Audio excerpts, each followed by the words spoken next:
ਸਤਿ ਸ਼੍ਰੀ ਅਕਾਲ ਜੀ। ਪੰਜਾਬੀ ਰੇਡੀਓ ਤੇ ਪੰਜਾਬੀ ਟੀਵੀ ਯੂਐਸਏ ਵੇਖ ਸੁਣ ਰਹੇ ਸਾਰੇ ਸਰੋਤਿਆਂ ਦਾ ਬਹੁਤ-ਬਹੁਤ ਸਵਾਗਤ ਹੈ। ਇਸ ਸਮੇਂ ਦੇ ਵਿਸ਼ੇਸ਼ ਪ੍ਰੋਗਰਾਮ ਖਬਰ ਤੇ ਨਜ਼ਰ ਦੇ ਵਿੱਚ। ਖਬਰ ਤੇ ਨਜ਼ਰ ਪ੍ਰੋਗਰਾਮ ਦੇ ਵਿੱਚ ਜਿੱਥੇ ਦੇਸ਼ ਵਿਦੇਸ਼ ਦੇ ਨਾਲ ਜੁੜੀਆਂ ਹੋਈਆਂ ਅਹਿਮ ਖਬਰਾਂ ਦੇ ਉੱਪਰ ਚਾਨਣਾ ਪਾਈਦਾ ਹੈ, ਉੱਥੇ ਹੀ ਇਹਨਾਂ ਖਬਰਾਂ ਦਾ ਵਿਸ਼ਲੇਸ਼ਣ ਕਰਨ ਦੇ ਲਈ ਸਾਥ ਹੁੰਦਾ ਹੈ ਸੀਨੀਅਰ ਪੱਤਰਕਾਰ ਮਿੰਟੂ ਗੁਰਸਰੀਆ ਜੀ ਦਾ। ਸੋ ਕਰਦੇ ਹਾਂ ਉਹਨਾਂ ਦਾ ਪ੍ਰੋਗਰਾਮ ਸਵਾਗਤ। ਬਹੁਤ-ਬਹੁਤ ਸਵਾਗਤ ਹੈ ਜੀ। ਸ਼ੁਕਰੀਆ ਸਾਰਿਆਂ ਨੂੰ। ਸਤਿ ਸ੍ਰੀ ਅਕਾਲ ਜੀ। ਸਤਿ ਸ਼੍ਰੀ ਅਕਾਲ ਜੀ। ਸਭ ਤੋਂ ਪਹਿਲਾਂ ਕਰਦੇ ਚੱਲੀਏ ਅੱਜ ਦੇ ਪ੍ਰੋਗਰਾਮ ਦੇ ਸਪਾਂਸਰਸ ਦਾ ਧੰਨਵਾਦ। ਖਾਲਸਾ ਇੰਸ਼ੋਰੈਂਸ ਲੰਬੇ ਸਮੇਂ ਤੋਂ ਇੰਸ਼ੋਰੈਂਸ ਦੇ ਖੇਤਰ 'ਚ ਸੇਵਾਵਾਂ ਨਿਭਾ ਰਹੇ ਨੇ। ਸੰਪਰਕ ਨੰਬਰ ਹੈ 408 272 2500। ਇਮੀਗ੍ਰੇਸ਼ਨ ਬਾਬਤ ਸਲਾਹ ਕਰਨ ਲਈ ਤੁਸੀਂ ਇਹਨਾਂ ਨਾਲ ਗੱਲਬਾਤ ਕਰ ਸਕਦੇ ਹੋ। ਟਿਰਕਿਆਣਾ ਇਮੀਗ੍ਰੇਸ਼ਨ ਲਾ ਫਰਮ ਜੇ ਟਿਰਕਿਆਣਾ ਹੁਣਾਂ ਨਾਲ ਸੰਪਰਕ ਕਰ ਸਕਦੇ ਹੋ ਜੇਕਰ ਇਮੀਗ੍ਰੇਸ਼ਨ ਬਾਬਤ ਕਿਸੇ ਤਰ੍ਹਾਂ ਦੀ ਸਲਾਹ ਕਰਨੀ ਹੈ। Krishan Dhanota Yuba City, Baljinder Singh Nijjar Woodland, GN lube ਵਾਲੇ ਟਰੱਕ ਵਾਸ਼ ਕਰਦੇ ਨੇ, ਆਇਲ ਚੇਂਜ ਕਰਦੇ ਨੇ, 에ਅਰ ਬ੍ਰੇਕਸ ਦਾ ਕੰਮ ਤਸੱਲੀ ਬਖਸ਼ ਕਰਦੇ ਨੇ। ਤੁਸੀਂ ਇਹਨਾਂ ਦੇ ਕੋਲੋਂ ਨਵੇਂ ਪੁਰਾਣੇ ਟਾਇਰ ਵੀ ਖਰੀਦ ਸਕਦੇ ਹੋ। ਲੋਕੇਸ਼ਨ ਸੈਂਟਾਨੇਲਾ ਦੇ ਵਿੱਚ ਹੈ। ਨਿੰਮਾ ਸਹੋਤਾ ਹੁਣਾਂ ਦਾ ਨੰਬਰ ਹੈ 209 277 0113। Jaswinder Singh Nagra, Roseville, Avtar Singh Sangha Yuba City, Baldev Singh Kang Yuba City. ਬਹੁਤ ਬਹੁਤ ਧੰਨਵਾਦ ਹੈ ਇਹਨਾਂ ਸਪਾਂਸਰਸ ਦਾ। ਹੁਣ ਰੁਕ ਕਰਦੇ ਹਾਂ ਜੀ ਖਬਰਾਂ ਦਾ। ਸਭ ਤੋਂ ਪਹਿਲਾਂ ਜੇਕਰ ਆਪਾਂ ਖਬਰ ਦੇ ਉੱਪਰ ਚੱਲੀਏ ਤਾਂ ਅੱਡੀ ਚੋਟੀ ਦਾ ਜ਼ੋਰ ਲਾਇਆ ਗਿਆ ਤਰਨਤਾਰਨ ਬਾਈ ਇਲੈਕਸ਼ਨ ਦੇ ਵਿੱਚ। ਮੁੱਦੇ ਕਿੰਨੇ ਕੁ ਸੀ ਤੇ ਇੱਕ ਦੂਸਰੇ ਦੇ ਉੱਪਰ ਕਟਾਕਸ਼ ਕਿੰਨੇ ਕੁ ਸੀ ਉਹ ਤਾਂ ਸਭ ਨੇ ਦੇਖੇ।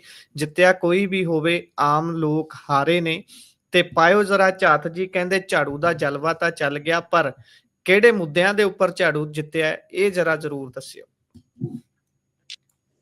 ਗੁਰਪ੍ਰੀਤ ਦੇਖੋ, ਜਿਹੜਾ ਪਬਲਿਕ ਦਾ ਮੈਂਡੇਟ ਹੈ ਉਹ ਜੀ ਪਬਲਿਕ ਵੱਖ-ਵੱਖ ਕੋਨਾਂ ਤੋਂ ਸੋਚ ਕੇ ਹਮੇਸ਼ਾ ਦਿੰਦੀ ਹੈ। ਜੋ ਕੋਈ ਵੀ ਫਤਵਾ ਹੈ ਤਾਂ ਉਹ ਫਤਵਾ ਲੋਕਲ ਚੋਣ ਦਾ, ਲੋਕਲ ਮੁੱਦਿਆਂ, ਲੋਕਲ ਗਰਜਾਂ, ਲੋਕਲ ਲੀਡਰਾਂ, ਲੋਕਲ ਚਿਹਰਿਆਂ ਤੇ ਹੀ ਨਿਰਭਰ ਕਰਦਾ। ਉੱਥੇ ਪੰਜਾਬ ਦੇ ਮੁੱਦਿਆਂ ਦੀ ਕੋਈ ਬਹੁਤੀ ਗੱਲ ਨਹੀਂ ਹੁੰਦੀ, ਕਿਉਂਕਿ ਤਰਨਤਾਰਨ ਦਾ ਵੋਟਰ ਹੈ ਤਾਂ ਤਰਨਤਾਰਨ ਦਾ ਵੋਟਰ ਤਰਨਤਾਰਨ ਦੇ ਮੱਦੇਨਜ਼ਰ ਹੀ ਵੋਟ ਪਾ ਰਿਹਾ।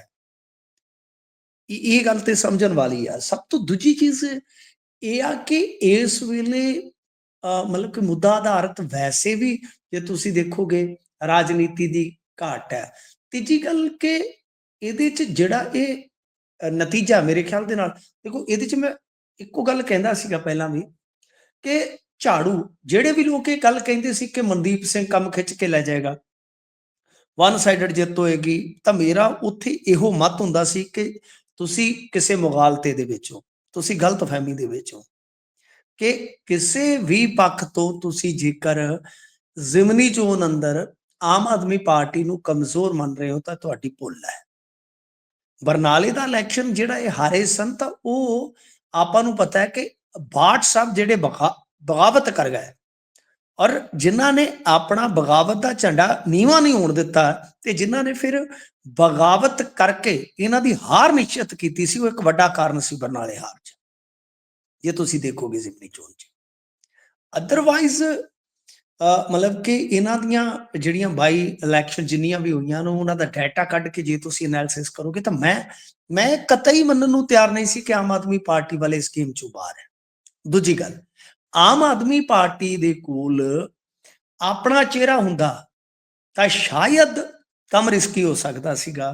ਕੋਈ ਲੋਕਲ ਚਿਹਰਾ ਹੁੰਦਾ ਜਾਂ ਪੈਰਾਸ਼ੂਟਡ ਚਿਹਰਾ ਹੁੰਦਾ ਤਾਂ ਇਹਨਾਂ ਦੇ ਕੋਲ ਇੱਕੋ ਇੱਕ ਹੀਲਾ ਸੀ ਕਿ ਬਾਈ ਤੁਸੀਂ ਬੰਦਾ ਬਾਹਰੋਂ ਲਿਆਉਣਾ।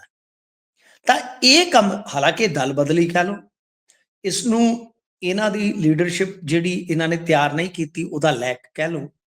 ਤੇ ਤੀਜੀ ਗੱਲ ਕਿ ਚਾਹੇ ਇਸ ਨੂੰ ਤੁਸੀਂ ਮਾਸਟਰ ਸਟ੍ਰੋਕ ਕਹਿ ਲਓ ਕਿ ਬਈ ਇਹਨਾਂ ਨੇ ਜਿਹੜਾ ਫਿਰ ਚੁਣਿਆ ਬੰਦਾ ਤਾਂ ਬੰਦਾ ਚੋਣ ਦੇ ਮੁਤਾਬਕ ਪਰਫੈਕਟ ਸੀ।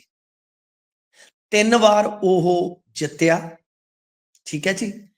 ਅਤੇ ਇਸ ਤੋਂ ਇਲਾਵਾ ਲੰਮੇ ਸਮੇਂ ਤੋਂ ਉਹ ਲੋਕਾਂ ਦੇ ਵਿੱਚ ਵਿਚਰ ਰਿਹਾ ਸੀਗਾ, ਉਹਦਾ ਆਪਣਾ ਨਿੱਜੀ ਵੋਟ ਬੈਂਕ ਸੀ, ਉਹ ਲੈ ਕੇ ਆਇਆ। ਜਿਵੇਂ ਮੈਂ ਗਿੱਦੜਬਾਹਾ 'ਚ ਕਿਹਾ ਸੀਗਾ ਕਿ ਗਿੱਦੜਬਾਹਾ 'ਚ ਡਿੰਪੀ ਆਪਣਾ ਯਾਨੀ ਜਿਹੜਾ ਨਿੱਜੀ ਵੋਟ ਬੈਂਕ ਆ ਨਾਲ ਲੈ ਕੇ ਆਏਗਾ। ਤੇ ਤੁਹਾਡੇ ਸਾਹਮਣੇ ਆ ਕਿ ਡਿੰਪੀ ਢਿੱਲੋਂ ਨੇ ਧੁੰਮ ਮਚਾਤੀ ਸੀ ਜ਼ਿਮਨੀ ਚੋਣ ਜਿੱਤ ਕੇ। ਹਾਲਾਂਕਿ ਵੋਟ ਰਲ ਮਿਲ ਕੇ ਵੀ ਪਈ ਆ ਪਰ ਇੱਕ ਇਤਿਹਾਸਿਕ ਜਿੱਤ ਦਰਜ ਕੀਤੀ ਸੀ ਡਿੰਪੀ ਢਿੱਲੋਂ ਨੇ। ਉਹਦਾ ਵੱਡਾ ਕਾਰਨ ਇਹ ਸੀ ਕਿ ਉਹ ਬੰਦਾ ਬੇਸ਼ੱਕ ਇਲੈਕਸ਼ਨ ਲਗਾਤਾਰ ਹਾਰਦਾ ਪਿਆ ਸੀ, ਪਰ ਸੱਤਾ ਤੇ ਵਿਰੋਧੀ ਧਿਰ 'ਚ ਰਹਿੰਦਿਆਂ ਉਸਨੇ ਇਲਾਕੇ ਦੇ ਵਿੱਚ ਆਪਣਾ ਬੇਸ ਬਣਾ ਰੱਖਿਆ ਸੀ, ਜਿਸ ਨੂੰ ਅਸੀਂ ਸਮਝਦੇ ਸਾਂ। ਹੁਣ ਇਹੀ ਚੀਜ਼ ਇੱਧਰ ਸੀਗੀ ਕਿ ਹਰਮੀਤ ਸੰਧੂ ਦੇ ਨਾਲ ਲਾ ਲਓ ਕਿ 7,000 ਵੀ ਜੇ ਵੋਟ ਆਈ ਆ, 6,000 ਵੀ ਵੋਟ ਆਈ ਹੈ, ਤਾਂ ਉਸਨੂੰ ਡਬਲ ਕਰ ਲਓ ਤੇ ਉਹੀ ਮਾਰਜਨ। ਇੱਕ 3 ਵਾਰ ਦਾ ਐਮਐਲਏ, 3 ਵਾਰ ਦਾ ਐਮਐਲਏ, ਹਰੇਕ ਵਾਰੀ ਨਾਲ ਜੇ ਤੁਸੀਂ ਉਹਨੂੰ 2 ਨਾਲ ਮਲਟੀਪਲਾਈ ਕਰ ਲਓ ਕਿ 5 ਸਾਲ ਐਮਐਲਏ ਰਿਹਾ 60-70 ਪਿੰਡਾਂ ਦਾ, 2,000 ਵੋਟ ਤੇ ਰੱਖਦਾ ਹੀ ਆ ਪਰਸਨਲ। ਉਹ 3 ਵਾਰ ਰਿਹਾ ਤੇ 6,000 ਵੋਟ ਹੋ ਗਈ। 6 ਨੂੰ ਹੁਣ ਤੁਸੀਂ ਦੇਖ ਲਓ, 6 ਨੂੰ ਡਬਲ ਕਰ ਲਓ, ਡਬਲ ਫਰਕ ਪੈਂਦਾ ਤਾਂ 12,000 ਦਾ ਮਾਰਜਨ। ਤਾਂ ਇਸ ਪੱਖ ਤੋਂ ਝਾੜੂ ਵਾਲਿਆਂ ਦਾ ਇਹ ਮਾਸਟਰ ਸਟ੍ਰੋਕ ਵੀ ਸੀਗਾ ਕਿ ਇਹਨਾਂ ਨੇ ਬੰਦਾ ਲਿਆਂਦਾ ਜਿਹਨੂੰ ਇਹ ਜੋ ਮਰਜ਼ੀ ਕਹਿੰਦੇ ਰਹੇ ਹੁਣ, ਬੇਸ਼ਰਮੀ ਜੇ ਨਾਲ ਬੰਦਾ ਲੈ ਆਂਦਾ ਤੇ ਉਹਨੇ ਜਲਵਾ ਦਿਖਾ ਦਿੱਤਾ।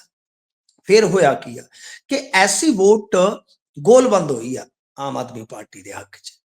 ਆਮ ਬੰਦਾ ਵੀ ਕਿਤੇ ਨਾ ਕਿਤੇ ਇੱਧਰ ਭੁਗਤਿਆ, ਚਾਹੇ ਉਹ 300 ਯੂਨਿਟ ਦਾ ਕਹਿ ਲਓ, ਚਾਹੇ ਉਹ ਅਸਰ ਹਾਲੇ ਵੀ ਹੈਗਾ ਕੁਝ ਥਾਵਾਂ ਦਾ। ਜੇ ਆਪਾਂ ਮੁੱਦਿਆਂ ਦੀ ਗੱਲ ਕਰੀਏ ਤਾਂ ਐਸੀ ਵੋਟ ਘੁੰਮ ਘੁਮਾ ਕੇ ਆਮ ਆਦਮੀ ਪਾਰਟੀ ਵੱਲ ਆਈ, ਜੈਸਾ ਕਿ ਸ਼ੁਰੂਆਤੀ ਵਿਸ਼ਲੇਸ਼ਣ 'ਚ ਮੈਨੂੰ ਲੱਗਦਾ ਘੱਟੋ ਘੱਟ ਕਿ ਜੇ ਆਪਾਂ ਇਸ ਜਿੱਤ ਦਾ ਵਿਸ਼ਲੇਸ਼ਣ ਕਰੀਏ।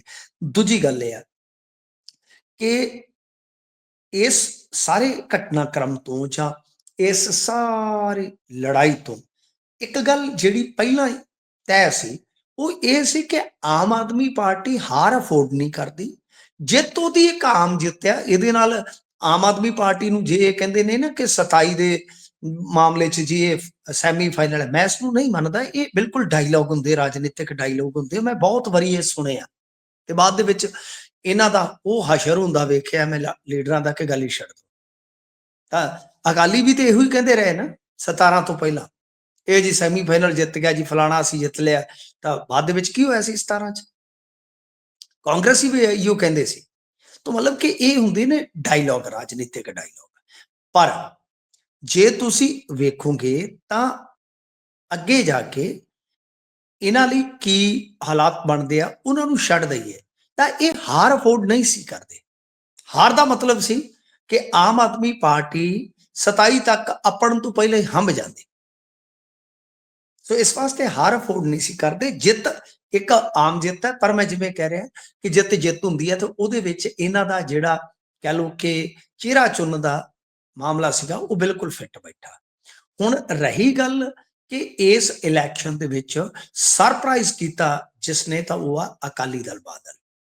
ਮੈਂ ਤੁਹਾਨੂੰ ਪਿਛਲੇ ਕਈ ਦਿਨ ਤੋਂ ਕਹਿ ਰਿਹਾ ਸੀ, ਕਈ ਮੰਚਾਂ ਤੇ ਕਹਿ ਰਿਹਾ ਸੀ ਕਿ ਅਕਾਲੀ ਦਲ ਚੜ੍ਹਤ ਚ ਆ ਰਿਹਾ, ਅਕਾਲੀ ਦਲ ਚੜ੍ਹਤ ਚ ਆ ਰਿਹਾ। ਤੇ ਕੁਝ ਲੋਕ ਅੱਜ ਕੱਲ੍ਹ ਟੈਗ ਲਾਉਂਦੇ ਆ, ਉਹ ਮੈਨੂੰ ਕਹਿ ਦਿੰਦੇ ਆ ਕਿ ਅਕਾਲੀਆਂ ਦਾ ਪੱਖ ਜ਼ਿਆਦਾ ਪੁਰ ਲੱਗ ਪਿਆ। ਨਹੀਂ, ਜੋ ਤਸਵੀਰ ਤੁਹਾਨੂੰ ਦਿਖ ਰਹੀ ਹੁੰਦੀ ਹੈ ਉਸ ਤਸਵੀਰ ਨੂੰ ਜੇ ਤੁਸੀਂ ਮਾਰ ਦਿਓ ਤਾਂ ਤੁਸੀਂ ਆਪਣੀ ਪੱਤਰਕਾਰਤਾ ਨੂੰ ਮਾਰ ਦਿਓ। ਇਸ ਗੱਲ ਦੇ ਡਰੋਂ ਕਿ ਤੁਹਾਨੂੰ ਕਿਹੜਾ ਸਰਟੀਫਿਕੇਟ ਦਿੱਤਾ ਜਾ ਰਿਹਾ। ਮੇਰੀ ਗੱਲ ਨੂੰ ਸਹੀ ਹੋਈ। ਲੋਕ ਮੇਰਾ ਕਾਊਂਟਰ ਕਰਦੇ ਸਨ ਕਿ ਨਹੀਂ ਇਹ ਸੋਸ਼ਲ ਮੀਡੀਆ। ਤਾਂ ਮੈਂ ਕਹਿੰਦਾ ਇਹ ਦੌਰ ਹੀ ਸੋਸ਼ਲ ਮੀਡੀਆ ਦਾ। ਮੈਨੂੰ ਕਾਊਂਟਰ ਕੀਤਾ ਗਿਆ ਕੁਝ ਮੇਰੇ ਸੱਜਣਾ ਬਣਿਓ ਕਿ ਯਾਰ ਮਿੰਟੂ ਇਹ ਤਾਂ ਸੋਸ਼ਲ ਮੀਡੀਆ ਤੇ ਦਿਖਾਈ ਦਿੰਦਾ। ਤੇ ਮੈਂ ਕਿਹਾ ਯਾਰ ਦੌਰ ਹੀ ਸੋਸ਼ਲ ਮੀਡੀਆ ਦਾ। ਕਿਉਂ? ਕਿਉਂਕਿ ਸੁਖਬੀਰ ਬਾਦਲ ਪੈਸੇ ਵੰਡਦਾ ਕਿੱਥੇ ਦਿਖਿਆ? ਸੋਸ਼ਲ ਮੀਡੀਆ ਤੇ। ਉਹਨਾਂ ਦੇ ਵੱਡੇ ਵੱਡੇ ਕਾਫਲੇ ਕਿੱਥੇ ਦਿਖ ਰਹੇ ਸਨ? ਸੋਸ਼ਲ ਮੀਡੀਆ ਤੇ। ਸਰ ਅੱਜ ਕੱਲ ਜੈਨ ਜ਼ੀ ਜਿਹੜਾ ਹੈ ਨਾ, ਉਹ ਸੋਸ਼ਲ ਮੀਡੀਆ ਹੀ ਦੇਖਦਾ ਹੈ, ਰੀਲਾਂ ਹੀ ਦੇਖਦਾ ਹੈ। ਤੇ ਇਹਨਾਂ ਦਾ ਬੇੜਾ ਕਰਕੇ ਕਿਹਨਾਂ ਨੇ ਕੀਤਾ ਸੀ? ਸੋਸ਼ਲ ਮੀਡੀਆ ਤੇ। ਅਸੀਂ ਉਦੋਂ ਤੇ ਮਤਲਬ ਸੋਸ਼ਲ ਮੀਡੀਆ ਯਾਨੀ ਨਵਾਂ ਸੀਗਾ ਜਦੋਂ ਇਹਨਾਂ ਦੀ ਸਰਕਾਰ ਰਿਪੀਟ ਹੋਈ ਆ। ਦੂਜਾ ਕਿ ਇਹ ਕਾਊਂਟਰ ਹੀ ਨਹੀਂ ਕਰ ਸਕੇ। ਤੇ ਉਦੋਂ ਇਹ ਮਤਲਬ ਕਿ ਇਹ ਕਹਿੰਦੇ ਹੁੰਦੇ ਸੀ, ਲਾ ਇਹ ਰੌਲਾ ਜਿਹੜਾ ਸੋਸ਼ਲ ਮੀਡੀਆ ਤੇ ਪਾਉਣ ਜੋਗੇ, ਕਿਉਂਕਿ ਉਦੋਂ ਅਸੀਂ ਬਿਲਕੁਲ ਥੋੜੇ ਬੰਦੇ ਸੀ ਜਿਹੜੇ ਸਰਕਾਰ ਦੇ ਨੀਤੀਗਤ ਆਲੋਚਕ ਸੀ। ਮਤਲਬ ਅੱਜ ਤੁਸੀਂ ਦੇਖੋ ਸੋਸ਼ਲ ਮੀਡੀਆ ਦੀ ਪਾਵਰ, ਕਿ ਜਿਨ੍ਹਾਂ ਅਕਾਲੀਆਂ ਨੂੰ ਹਾਸ਼ੀਏ ਤੇ ਧੱਕਿਆ ਉਸੇ ਸੋਸ਼ਲ ਮੀਡੀਆ ਨੇ ਇਹਨਾਂ ਨੂੰ ਫਾਇਦਾ ਵੀ ਦਿੱਤਾ। ਬਾਕੀ ਇਹਨਾਂ ਦੇ ਉਮੀਦਵਾਰ ਠੀਕ ਸਨ। 12 ਕੁ ਹਜ਼ਾਰ ਦਾ ਫਰਕ ਆ ਦੋਨਾਂ ਦੇ ਵਿੱਚ, ਪਰ ਟੱਕਰ ਕਰੜੀ ਦੇ ਕੇ ਪਹਿਲੇ 3 ਕੇ 4 ਰਾਉਂਡ ਤਾਂ ਬੁੱਲਾਂ ਤੇ ਸਿੱਕਰੀ ਲਿਆਤੀ ਅਕਾਲੀਆਂ ਨੇ। ਜਿਹੜੇ ਪਹਿਲੇ 3-4 ਰਾਉਂਡ ਸੀ, ਮਤਲਬ ਕਿ ਆਮ ਆਦਮੀ ਪਾਰਟੀ ਵਾਲੇ ਵੇਖ ਰਹੇ ਸੀ ਹੈ। ਪਹਿਲਾ ਰਾਉਂਡ ਖੁੱਲਿਆ, ਚੱਲ ਅਕਾਲੀ, ਦੂਜਾ ਰਾਉਂਡ ਖੁੱਲਿਆ, ਚੱਲ ਅਕਾਲੀ।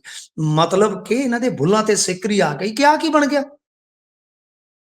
ਤਾਂ ਚਲੋ ਖੈਰ, ਫਿਰ ਜਿਵੇਂ ਜਿਵੇਂ ਸ਼ਹਿਰ ਵੱਲ ਨੂੰ ਆਏ, ਸ਼ਹਿਰ ਨੇ ਬਹੁਤ ਵਧੀਆ ਲੀਡ ਜਿਹੜੀ ਹਰਮੀਤ ਸੰਧੂ ਹੋਰਾਂ ਨੂੰ ਦੇਤੀ ਸੀਗੀ। ਉਹ ਲੀਡ ਫਿਰ ਤਗੜੀ ਹੁੰਦੀ ਗਈ, ਤਗੜੀ ਹੁੰਦੀ ਗਈ, ਤੇ ਅੰਤ 12,000। ਹੁਣ ਤੀਜੇ ਨੰਬਰ ਤੇ ਆਏ ਮਨਦੀਪ ਸਿੰਘ। ਇਤਫਾਕ ਦੇਖੋ, ਮੈਂ ਇਹਦੇ ਤੇ ਇੱਕ ਦਿਲਚਸਪ ਪੋਸਟ ਵੀ ਪਾਈ ਆ ਕਿ ਕਿਸੇ ਸਮੇਂ ਮਾਨ ਸਾਹਿਬ ਨੇ ਆਖਿਆ ਸੀਗਾ ਕਿ 1920 ਚ ਬਣਿਆ ਅਕਾਲੀ ਦਲ 2019 ਚ ਖਤਮ ਹੋ ਜਾਏਗਾ। ਮੈਂ ਇਸ ਕਥਨ ਦੇ ਬਿਲਕੁਲ ਬਰਖਲਾਫ ਹਾਂ, ਅਤੇ ਇਹ ਵੀ ਦੱਸ ਦੇਵਾਂ ਕਿ ਮੈਂ ਕਦੇ ਨਾ ਸੁਖਬੀਰ ਬਾਦਲ ਦੀ ਚਾਪਲੂਸੀ ਕੀਤੀ ਹੈ, ਨਾ ਮੈਂ ਕਦੇ ਅੱਜ ਤੱਕ ਪਰਸਨਲੀ ਮਿਲਿਆ, ਨਾ ਮੈਨੂੰ ਕੋਈ ਮਿਲਣ ਦੀ ਚਾਹਨਾ ਹੈ। ਆ ਪਿੱਛੇ ਜੇ ਕੁਝ ਲੋਕਾਂ ਨੂੰ ਸੱਦਾ ਦਿੱਤਾ ਗਿਆ ਸੀਗਾ, ਸਾਡੇ ਕੋਲ ਵੀ ਆਇਆ। ਮਤਲਬ ਕਿ ਮੈਨੂੰ ਕਿਸੇ ਦੀ ਕੋਈ ਚਾਹਨਾ ਨਹੀਂ ਹੈ ਸਰ, ਪਰ ਬਤੌਰ ਪੰਜਾਬੀ ਅਸੀਂ ਹਰ ਬੰਦਾ ਇਹ ਚਾਹੁੰਦੇ ਆ ਕਿ ਖੇਤਰੀ ਪਾਰਟੀ ਸਾਡੀ ਜਿੰਦਾ ਰਹੇ। ਪਰ ਇਹ ਵਾਰ-ਵਾਰ ਕਹਿੰਦੇ ਸਨ ਕਿ ਜੀ ਭੋਗ ਪੈ ਜਾਣਾ ਅਕਾਲੀ ਦਲ ਦਾ। ਅਕਾਲੀ ਦਲ ਦਾ ਭੋਗ ਪੈਣ ਦਾ ਮਤਲਬ ਕੀ ਹੈ? ਖੇਤਰੀ ਪਾਰਟੀ ਦਾ ਖਤਮ ਹੋ ਜਾਣਾ। ਅਸੀਂ ਤੇ ਕਦੇ ਨਹੀਂ ਚਾਹੁੰਦੇ। ਸੁਖਬੀਰ ਬਾਦਲ ਕੱਲ ਹੈ, ਅੱਜ ਹੈ, ਪਰਸੋਂ ਹੈ, ਅਸੀਂ ਨਹੀਂ ਕਹਿ ਸਕਦੇ ਕਿੰਨੀ ਮਿਆਦ ਤੱਕ ਉਹ ਪ੍ਰਧਾਨ ਨੇ, ਪਰ ਅਕਾਲੀ ਦਲ ਉਦੋਂ ਤੱਕ ਵੀ ਜ਼ਿੰਦਾ ਰਹੇਗਾ ਜਦੋਂ ਤੱਕ ਇੱਕ ਵੀ ਅਕਾਲੀ ਬਚਿਆ ਰਿਹਾ। ਜਿੱਦਾਂ ਬਾਬਾ ਬੋਤਾ ਸਿੰਘ, ਬਾਬਾ ਗਰਜਾ ਸਿੰਘ ਦੀ ਅਸੀਂ ਕਹਾਣੀ ਪੜ੍ਹਦੇ ਹੁੰਦੇ ਸੀ ਨਾ ਪ੍ਰਾਇਮਰੀ ਸਕੂਲ 'ਚ, ਠੀਕ ਹੈ ਨਾ ਜੀ। ਤਾਂ ਮਤਲਬ ਇਹੀ ਗੱਲ ਹੈ ਕਿ ਬਈ ਅਕਾਲੀ ਦਲ ਤੁਸੀਂ ਦੇਖੋ, ਪਹਿਲੇ ਨੰਬਰ ਤੇ ਵੀ ਅਕਾਲੀ, ਅੱਜ ਦੂਜੇ ਨੰਬਰ ਤੇ ਵੀ ਅਕਾਲੀ, ਤੇ ਤੀਜੇ ਨੰਬਰ ਤੇ ਵੀ ਅਕਾਲੀ। ਜ਼ਿਮਨੀ ਚੋਣ ਨੂੰ ਗੌਰ ਨਾਲ ਦੇਖੋ, ਕਹਿੰਦੇ ਸੀ ਕਿ ਡਾਇਨਾਸੌਰ ਵਾਪਸ ਆ ਸਕਦੇ, ਅਕਾਲੀ ਨਹੀਂ ਵਾਪਸ ਆ ਸਕਦੇ। ਅੱਜ ਜ਼ਿਮਨੀ ਚੋਣ 'ਚ ਪਹਿਲੇ ਨੰਬਰ, ਦੂਜੇ ਨੰਬਰ ਤੇ ਤੀਜੇ ਨੰਬਰ, ਤਿੰਨੇ ਹੀ ਅਕਾਲੀ ਆ। ਤੇ ਜੇ ਮਤਲਬ ਕਿ ਦੋ ਅਕਾਲੀ, ਦੂਜੇ ਨੰਬਰ ਵਾਲੇ, ਤੀਜੇ ਨੰਬਰ, ਇਹਨਾਂ ਦਾ ਵੋਟ ਜੋੜ ਦਿਓ ਤਾਂ ਇਹਨਾਂ ਦਾ ਵੋਟ 50,000 ਬਣਦਾ, ਇਹਨਾਂ ਤੋਂ 7-8,000 ਵੋਟ ਜ਼ਿਆਦਾ। ਤੋਂ ਮਤਲਬ ਇਹ ਤੇ ਹੈਗਾ ਮੋਟਾ-ਮੋਟਾ ਐਨਾਲਿਸਿਸ ਇਸ ਮਾਮਲੇ ਦੇ ਵਿੱਚ ਕਿ ਅਕਾਲੀ ਦਲ ਨੂੰ ਕੁਝ ਚੀਜ਼ਾਂ ਦਾ ਫਾਇਦਾ ਮਿਲਿਆ, ਜਿੱਦਾਂ ਖਾਸ ਤੌਰ ਤੇ ਉਹਨਾਂ ਦੇ ਜਿਹੜੇ ਕੈਂਡੀਡੇਟ ਸੀ, ਖਾਸ ਤੌਰ ਤੇ ਕੁੜੀ ਸੀ ਜਿਹੜੀ, ਜਿਸ ਤਰ੍ਹਾਂ ਉਹ ਜੂਝੀ, ਜਿਸ ਤਰ੍ਹਾਂ ਸੋਸ਼ਲ ਮੀਡੀਆ ਤੇ ਇਹਨਾਂ ਦਾ ਮਤਲਬ ਕਿ ਪਿਛਲੇ ਕੁਝ ਸਮੇਂ ਦਾ ਜਿਹੜਾ ਸੀਗਾ ਸਮੂਦ ਉਹ ਟੁੱਟਾ, ਕੁਝ ਸੋਸ਼ਲ ਮੀਡੀਆ ਤੇ ਹਮਦਰਦੀ ਮਿਲੀ ਸੁਖਬੀਰ ਸਿੰਘ ਬਾਦਲ ਨੂੰ, ਉਹ ਸਾਰੀਆਂ ਚੀਜ਼ਾਂ ਸਨ। ਪਰ ਸਭ ਤੋਂ ਭੈੜੀ ਜਿਹੜੀ ਹੋਈ ਆ ਉਹ ਕਾਂਗਰਸ ਦੇ, ਕਾਂਗਰਸ ਚੌਥੇ ਸਥਾਨ ਤੇ। ਔਰ ਕਾਂਗਰਸ ਦੀ ਜਿਹੜੀ ਐਸੀ ਵੋਟ ਸੀ, ਮੈਂ ਤਾਂ ਹੀ ਕਹਿ ਰਿਹਾ ਸੀਗਾ ਕਿ ਉਹ ਸ਼ਾਇਦ ਰਾਜਾ ਵੜਿੰਗ ਕਰਕੇ ਥਿੜਕ ਗਈ, ਤੇ ਬਹੁਤ ਵੱਡਾ ਹਿੱਸਾ ਜਿਹੜਾ ਸੀ, ਬਹੁਤ ਵੱਡਾ ਚੰਕ ਸੀ ਜਿਹੜਾ, ਉਹ ਮੈਨੂੰ ਤੇ ਇਹੋ ਹੀ ਲੱਗਦਾ ਕਿ ਆਮ ਆਦਮੀ ਪਾਰਟੀ ਦੇ ਹੱਕ 'ਚ ਭੁਗਤੇ ਹੈ, ਆਮ ਆਦਮੀ ਪਾਰਟੀ ਦੇ ਹੱਕ 'ਚ ਗਿਆ। ਆਮ ਆਦਮੀ ਪਾਰਟੀ ਨੂੰ ਇਹੀ ਫਾਇਦਾ ਮਿਲਿਆ, ਸ਼ਹਿਰੀ ਵੋਟ ਵੀ ਆਇਆ ਉਹਨੂੰ, ਇਸ ਤੋਂ ਇਲਾਵਾ ਜਨਰਲ ਵੋਟ ਵੀ ਆਇਆ ਤੇ ਐਸੀ ਵੋਟ ਵੀ ਆਇਆ। ਇਸ ਕਰਕੇ ਉਹਨਾਂ ਦਾ ਇੱਕ ਬਹੁਤ ਵਧੀਆ ਕੈਡਰ ਬਣ ਚੁੱਕਾ ਸੀ, ਬੂਥ ਲੈਵਲ ਤੱਕ ਉਹਨਾਂ ਦੀ ਪਹੁੰਚ ਸੀ। ਉਹਨਾਂ ਨੇ ਆਪਣਾ ਇਹ ਜਿਹੜਾ ਮੌਕਾ ਸੀਗਾ ਉਹ ਜਿੱਤ 'ਚ ਉਹਨਾਂ ਨੇ ਬਣਾ ਲਿਆ। ਦੂਸਰੇ ਪਾਸੇ ਸੁਖਬੀਰ ਸਿੰਘ ਬਾਦਲ ਹੋਰਾਂ ਨੇ ਇੱਕ ਜ਼ਬਰਦਸਤ ਹਾਜ਼ਰੀ ਦਰਜ ਕਰਾਈ ਹੈ ਕਿ ਦੂਜੇ ਪਾਸੇ ਸਾਰੀਆਂ ਪੰਥਕ ਧਿਰਾਂ ਸਨ, ਇਧਰ ਅਕਾਲੀ ਦਲ ਬਾਦਲ ਕੱਲਾ ਸੀ, ਉਹ ਉਹਨਾਂ ਤੋਂ ਵੀ ਅੱਗੇ ਆ ਗਏ। ਹੋ ਸਕਦਾ ਆਉਣ ਵਾਲੇ ਸਮੇਂ 'ਚ ਹੁਣ ਅਕਾਲੀ, ਬਹੁਤ ਸਾਰੇ ਅਕਾਲੀ ਲੀਡਰ ਇਹ ਸੋਚਣ ਕਿ ਸਾਨੂੰ ਰਲ ਕੇ ਚੱਲਣਾ ਚਾਹੀਦਾ, ਹੋ ਸਕਦਾ ਕੁਝ ਚੀਜ਼ਾਂ ਤੇ ਸਹਿਮਤੀ ਬਣ ਜਾਵੇ। ਪਰ ਕਾਂਗਰਸ ਵਾਸਤੇ ਬਹੁਤ ਵੱਡਾ ਝਟਕਾ ਹੈ। ਤੁਸੀਂ ਇਹ ਦੇਖੋ ਕਿ ਕਾਂਗਰਸ ਦੀ ਹਾਲਤ ਇਹੋ ਜਿਹੀ ਸੀ ਕਿ ਚੱਲਦੀ ਚੋਣ ਦੇ ਦਰਮਿਆਨ ਇਹਨਾਂ ਦੇ ਪਾਠਕ ਇਹੋ ਜਿਹੇ ਸੀਗੇ ਕਿ ਜਦੋਂ ਰਾਜਾ ਵੜਿੰਗ ਕੰਟਰੋਵਰਸੀ 'ਚ ਫਸ ਗਏ ਤਾਂ ਡਿਫੈਂਡ ਨਹੀਂ ਕਰ ਸਕੇ ਬਹੁਤ ਵੱਡੇ ਪੱਧਰ ਤੇ ਲੀਡਰ, ਈਵਨ ਦੈਟ ਕਿ ਚੰਨੀ ਸਾਹਿਬ ਨੂੰ ਕਹਿਣਾ ਪਿਆ ਕਿ ਬਿਆਨ ਰਾਜਾ ਵੜਿੰਗ ਦਾ ਗਲਤ ਹੈ ਪਰ ਮਾਫੀ ਮੰਗ ਲਈ। ਪਰ ਉਦੋਂ ਤੱਕ ਦੇਰ ਹੋ ਚੁੱਕੀ ਸੀ, ਚਰਨਜੀਤ ਚੰਨੀ ਹੋਰਾਂ ਨੇ ਇੰਨਾ ਕੰਪੇਨ ਵੀ ਨਹੀਂ ਕੀਤਾ, ਔਰ ਪ੍ਰਤਾਪ ਸਿੰਘ ਬਾਜਵਾ, ਇਹ ਦੋ ਸ਼ਖਸ। ਹੁਣ ਜਿਹੜੀ ਤੁਸੀਂ ਨਵੇਂ ਜ਼ਿਲ੍ਹਾ ਪ੍ਰਧਾਨਾਂ ਦੀ ਸੂਚੀ ਵੇਖੋਗੇ, ਉਹਦੇ ਵਿੱਚ ਸੁਖੀ ਰੰਧਾਵਾ ਅਤੇ ਰਾਜਾ ਵੜਿੰਗ ਉਹਨਾਂ ਦੀ ਚੜ੍ਹਤ ਹੈ। ਇਹ ਜਿਹੜੇ ਦੋ ਦਿੱਗਜ, ਪ੍ਰਤਾਪ ਸਿੰਘ ਬਾਜਵਾ ਦਾ ਉਮੀਦਵਾਰ ਸੀ, ਕਰਨਵੀਰ ਸਿੰਘ ਬੁਰਜ, ਬੌਸ ਬਾਜਵਾ ਸਾਹਿਬ, ਤੇ ਦੂਸਰੇ ਪਾਸੇ ਜਿਹੜੇ ਮਤਲਬ ਕਿ ਚੰਨੀ ਸਾਹਿਬ, ਇਹਨਾਂ ਦੋਨਾਂ ਲੀਡਰਾਂ ਨੇ ਨਵੇਂ ਬਣੇ ਪ੍ਰਧਾਨਾਂ ਨੂੰ ਹੁਣ ਤੱਕ ਵਧਾਈ ਨਹੀਂ ਦਿੱਤੀ।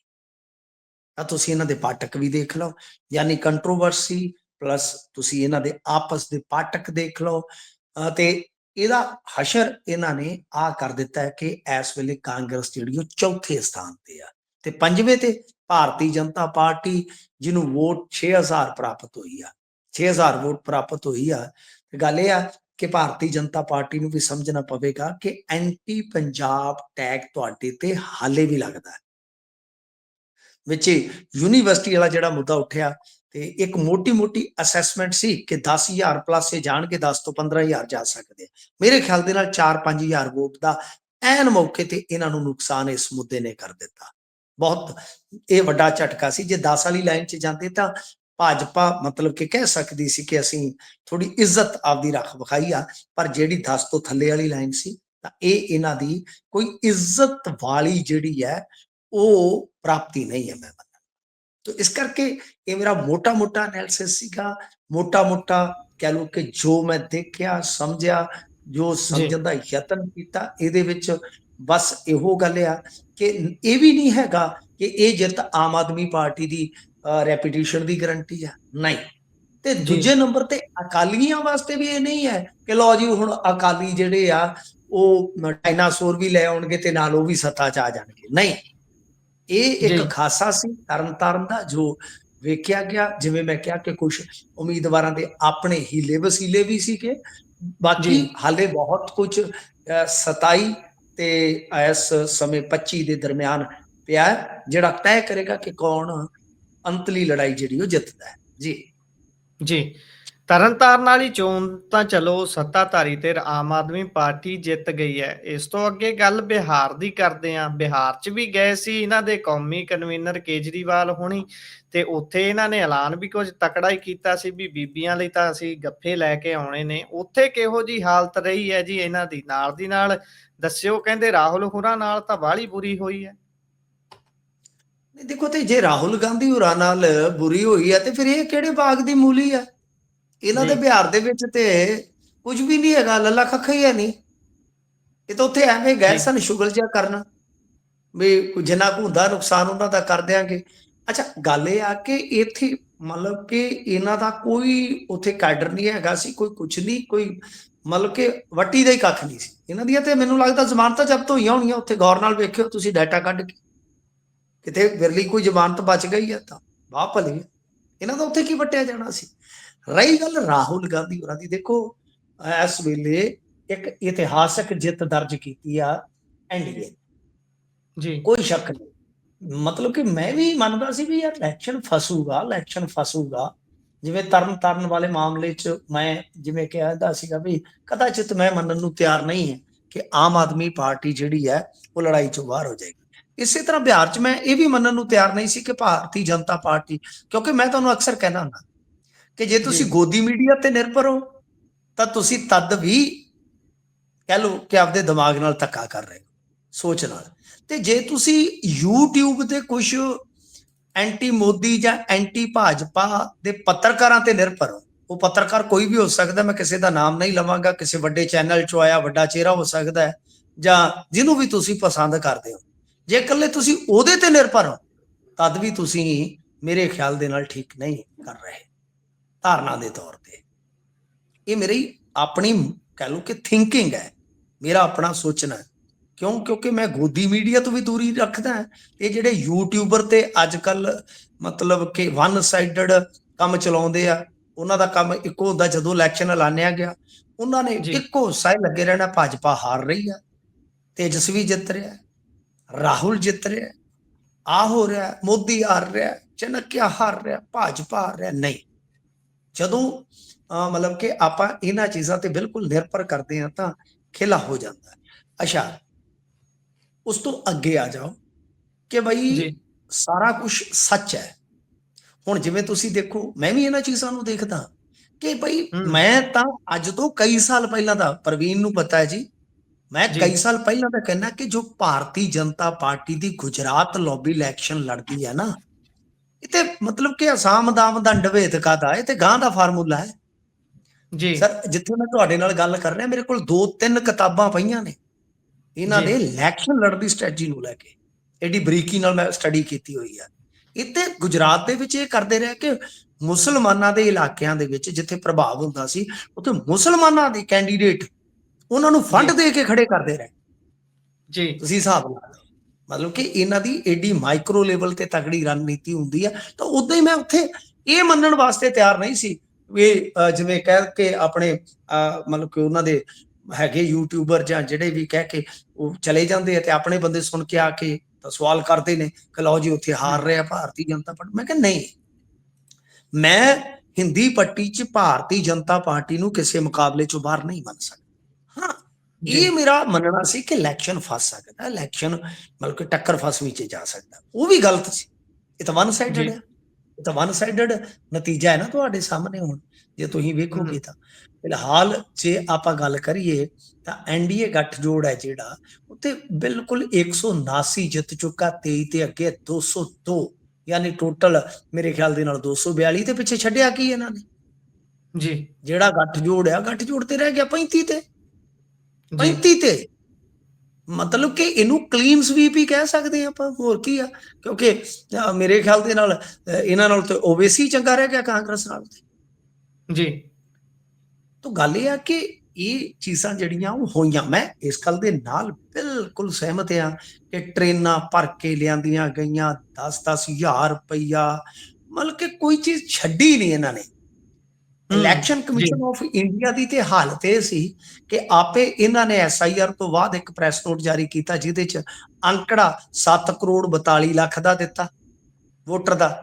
ਆਪੇ ਹੀ ਦੂਜੇ ਪ੍ਰੈਸ ਨੋਟ ਚ ਅੰਕੜਾ 7 ਕਰੋੜ 45 ਲੱਖ ਦਾ ਦਿੱਤਾ। 42 ਤੋਂ 3 ਲੱਖ ਵੋਟਰ ਕਿਵੇਂ ਵੱਧ ਗਿਆ ਜੀ ਵੋਟਰ ਸੂਚੀਆਂ ਫਾਈਨਲ ਹੋਣ ਤੋਂ।